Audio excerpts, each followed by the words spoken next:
బాలాకోట్పై భారత్ చేసిన దాడిలో ఎలాంటి నష్టం జరగలేదని బుకాయిస్తున్న పాకిస్తాన్ ఘటనా స్థలానికి వెళ్లేందుకు వచ్చిన విదేశీ మీడియాను మరోసారి అడ్డుకుంది. భారత్ దాడి చేసిన ప్రాంతానికి విదేశీ మీడియాను అనుమతిస్తున్నట్లు మొదట్లో ప్రకటించిన పాక్ మూడోసారి విదేశీ మీడియా బాలాకోట్కు వెళ్లకుండా అడ్డుకుంది.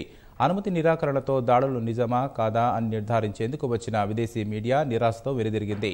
బాలాకోట్లో ఎలాంటి నష్టం జరగలేదని ఓవైపు చెబుతున్న పాకిస్తాన్ మరోవైపు పర్యావరణానికి హాని కలిగించారంటూ భారత వైమానిక దళ పైలట్లపై ఎఫ్ఐఆర్ నమోదు చేసింది. తమ దేశంలోని అటవీ సంపదను నాశనం చేశారంటూ భారత పైలట్లపై పాక్ అటవీ శాఖ ఎఫ్ఐఆర్ నమోదు చేసింది.